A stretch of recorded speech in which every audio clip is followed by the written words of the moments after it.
महोदय, हा कामगाराचा NTC तिथल्या कामगारांचा हा विषय अतिशय महत्त्वाचा आहे आणि कामगार हा महत्त्वाचा घटक आहे। याच्याबरोबरच मुंबईच्या जोडीने ठाण्यामध्ये देखील इतक्या कंपन्या आहेत की ज्या बंद पडल्या आहेत आणि त्यांची थकबाकी जी कामगारांची मिळायला पाहिजे ती मिळालेली नाही। आता मफतलाल कंपनीची हजारो कामगार मृत झाले, परंतु अजून पण त्यांची थकबाकी मिळालेली नाही। इंडियन रबर कंपनी आहे, या इंडियन रबर कंपनीची जागा देखील त्यांनी विकली दुसऱ्याला।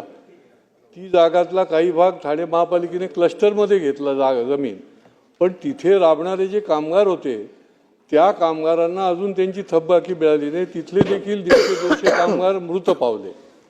तर हे जे काही आहे थकबाकी न मिळण्याचं प्रकरण अनेक वर्ष म्हणजे लोक वाट बघून बघून मृत देखील पावतात।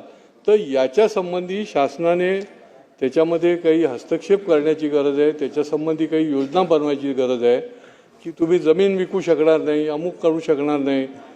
तर ती योजना जी आहे की जेणेकरून कामगारांना कुठल्याही परिस्थितीमध्ये त्यांची थकबाकी एक ठराविक मुदतीमध्ये मिळेल।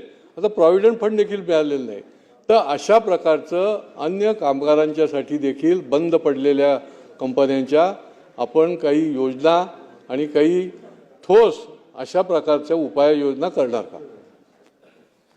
अध्यक्ष महोदय, सन्मान्य सदस्यांनी जो प्रश्न विचारला आहे, निश्चित यामध्ये अशा ज्या काही कंपन्या यांची जर आपण आम्हाला माहिती दिली तर अशा कंपन्यांसंदर्भात आपल्यासोबत एक बैठक मंत्रालयामध्ये लावून अशा सर्व कंपन्यांच्या कामगारांवर अन्याय होऊ नये या दृष्टीने बैठक लावून टाईम बाउंड पद्धतीने त्यांचे वेतन त्यांना मिळाले पाहिजे या दृष्टीने कारवाई करण्यात येईल।